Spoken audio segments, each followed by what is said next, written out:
السلام علیکم ورحمۃ اللہ وبرکاتہ۔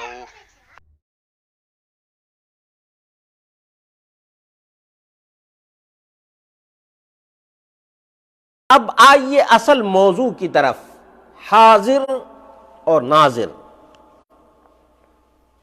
حاضر اور ناظر کا عقیدہ کہاں سے آیا ہے جانتے ہیں؟ شیعہ روافض کی طرف سے آئے ہیں۔ ہمارے سماج میں جو حاضر اور ناظر کا عقیدہ ہے وہ کہاں سے آیا ہے؟ شیعہ رافضی کی طرف سے آیا ہے، عبداللہ بن سبا یہودی کی طرف سے آیا ہے۔ اصل بات یہ ہوئی کہ عثمان بن عفان رضی اللہ عنہ کی حکومت تھی،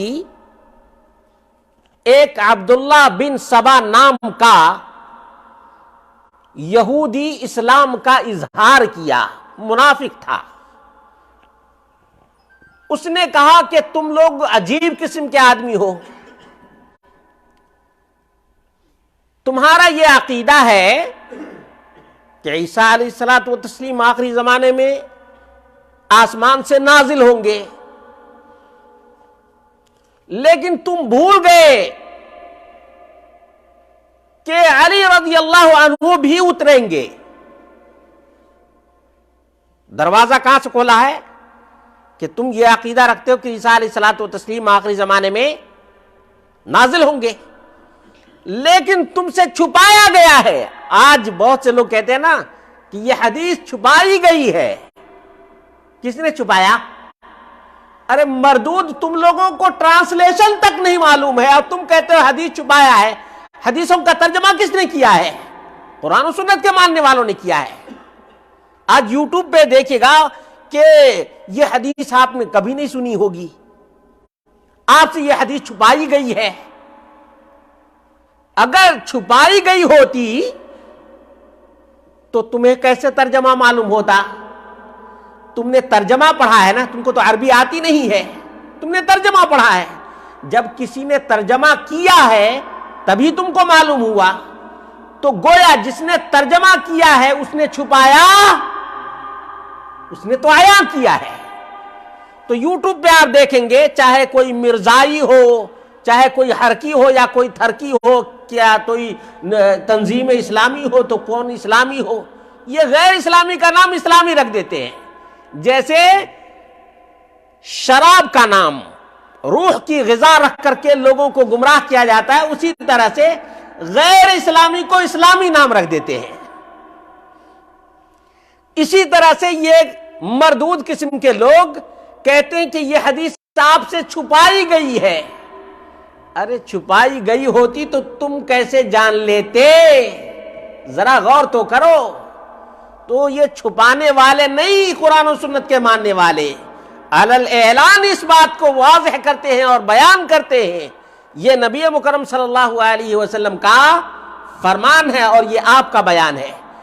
تو عبداللہ بن سبا نے شوشہ چھوڑا کہ تمہارا عقیدہ تو ہے کہ عیسیٰ علیہ الصلوۃ والتسلیم قرب قیامت کے موقع سے نزول فرمائیں گے، تم کو معلوم نہیں کہ عیسیٰ علیہ الصلوۃ والتسلیم جیسے نازل ہوں گے اسی طرح سے علی رضی اللہ عنہ۔ اور تم کو یہ بھی معلوم ہونا چاہیے کہ تم عقیدہ رکھتے ہو اور کہتے ہو کہ موسیٰ علیہ الصلوۃ والتسلیم کے وصی یعنی ان کے بعد خلیفہ کون؟ یوشع بن نون۔ لیکن تم سے ایک بات چھپائی گئی۔ یہ بات تمام یوٹیوب استعمال کرنے والے بھائی یاد رکھیں کہ یہ فکرہ جو آیا ہے یہودی سے آیا ہے کہ یہ حدیث تم سے چھپائی گئی، اسی لیے کوئی بیان کرتا نظر نہیں آتا ہے۔ یہ سب سے پہلے کس نے بتایا تھا؟ عبداللہ بن سبا نے بتایا تھا کہ تم سے چھپائی گئی وہ حدیث جس میں ہے کہ میرے بعد خلیفہ علی ہوگا۔ یہ فکرہ یہ ابھی مجھے یاد آیا کہ اس طرح سے یہ جو ہم یوٹیوب پہ آج دیکھ رہے ہیں یہ عبداللہ بن سبا کا پھیلایا ہوا ہے۔ اب دیکھ لیجئے، اس کے بعد فتنہ ہوا، فساد ہوا۔ اتنا ہی نہیں، جب بھی دیکھتا کہ بادل گرج رہا ہے کہتا تم لوگوں کو پتا ہے یہ علی رضی اللہ عنہ کے کوڑے کی آواز ہے. خدائی صفات دینے کا جو سلسلہ شروع ہوا ہے کہاں سے آیا ہے؟ بھائی سب کا مسلمانوں کا عقیدہ ہے کہ بارش کون دیتا ہے؟ وَنَزِّلُ الْغَيْثَ، اللہ رب العالمین بارش دیتا ہے. اب بادل کون بھیجتا ہے؟ اللہ رب العالمین. بادل کی گرج ہے، کون گرجاتا ہے؟ اللہ رب العالمین. اس نے کیا کیا؟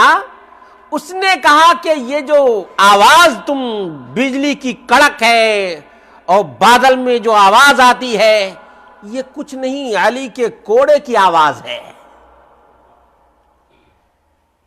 اب اس کے بعد علی رضی اللہ عنہ کو خدائی منصب پہ بٹھایا گیا. علی رضی اللہ عنہ نے قنبر ان کا غلام تھا، قنبر یاد رکھیے گا، قنبر نام تھا. قنبر کو کہا کہ تم آگ تیار کرو، جتنے لوگ میرے بارے میں یہ عقیدہ رکھتے ہیں کہ میں خدائی صفات کا حامل ہوں ان تمام کو جلاؤ. علی رضی اللہ عنہ نے ان تمام لوگوں کو جلایا ہے جن لوگوں نے علی رضی اللہ عنہ کے بارے میں خدائی صفات کا عقیدہ رکھا ہے. عبداللہ بن عباس رضی اللہ عنہما کو معلوم ہوا تو انہوں نے کہا کہ نہیں، قتل کر دینا چاہیے تھا، لیکن آگ کے ذریعے سے سزا رب النار دیتا ہے، نار میں عذاب رب النار دیتا ہے. تو بہرحال جلانے کا حکم دیا علی مرتضیٰ نے. آج جو لوگ یا علی المدد کہتے ہیں یہ شیعہ رافضی کی دین ہے، شیعہ رافضی کی دین ہے. اس کے بعد منتقل ہوا حسن کی طرف. نہیں، یا حسن کوئی نہیں بولتا ہے، یا حسین. کیوں؟ اس لیے کہ حسین رضی اللہ عنہ کی شادی پارسی عورت سے ہوئی تھی. کس سے ہوئی تھی؟ پارسی.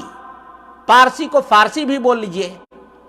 یہ نوشیروان عادل کا جو لوگ اردو کتابیں پڑھے ہیں ان لوگوں کو معلوم ہوگا کہ نوشیروان عادل یہ بہت ہی مشہور ایران کا بادشاہ گزرا ہے.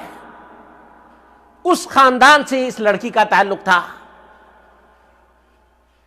اور اسی کی وجہ سے ایرانی مجوسیوں نے بظاہر اسلام قبول کر لیا تھا، لیکن اندر وہ دشمنی اسلام کے خلاف اپنے دل میں پالتے رہے تھے. اب ان سے یہ چیز صوفیوں میں آئی، اس لیے کہ میں نے کسی موقع سے بتایا تھا کہ تصوف یا صوفیت کے 3 بانی ہیں. کتنے بانی ہیں؟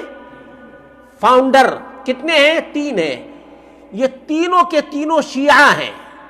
ایک کا نام ہے عبدک، عبد الکریم کا یہ شارٹ فارم ہے عبدک، اور دوسرے کا نام ہے ابن حیان، اور تیسرا ایک پکا شیعی خبیث زندیق تھا، وہ تو ملحد اور دہریہ تھا. یہ تینوں مل کر کے کوفہ میں جمع ہوئے ہیں. کہاں جمع ہوئے ہیں؟ اور اس سلسلے میں نے ایک تفصیلی ریکارڈ یعنی بہت سے حوالہ جات کے ساتھ میں نے اس کو تیار کیا ہے. ٹیلی گرام پر وہ جواب موجود ہے. ان 3 لوگوں نے صوفیت کی بنیاد رکھی ہے. اور کہاں رکھی ہے؟ کوفہ میں، عراق کی سرزمین ہے. اور یہ تینوں کے تینوں پہلے شیعہ تھے اور شیعہ سے پھر ملحد اور زندیق بنے، لادین، بے دین قسم کے. ان لوگوں نے کہا یہی ایک راستہ ہے. تو اس طرح سے شیعیت کے عقائد کہاں آئے؟ صوفیوں میں. اب ہمارے بر صغیر میں جو کچھ آپ دیکھ رہے ہیں، چاہے قبر پوجا ہو، مردوں کی دہائی ہو، یہ سب تصوف کی دین ہے. اور اس کے بعد آپ دیکھ لیجئے یہ سلسلے چلے، یہ قادریہ ہے، یہ چشتیہ ہے، یہ بنوردیہ ہے، یہ سہروردیہ ہے، یہ سب انہی کی ایجاد ہے.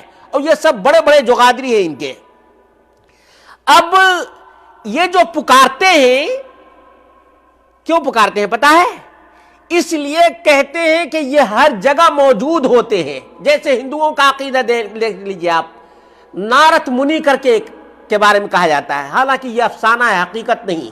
بہت سے ہندوؤں کی کتابوں کو آپ پڑھیں گے, اور آج کل تو بہت زیادہ ایکٹیو لوگ ہیں, میں دیکھ رہا ہوں کہ بہت یوٹیوب وغیرہ پہ بہت ایکٹیو ہے, ایک ایک چیز کو کھنگال کر کے لوگوں کے سامنے رکھتے ہیں. افسانہ ہے, افسانہ بنایا گیا ہے. جیسے ہزار داستان افسانہ ہے نا, اسی طرح سے مہابھارت بھی افسانہ ہے.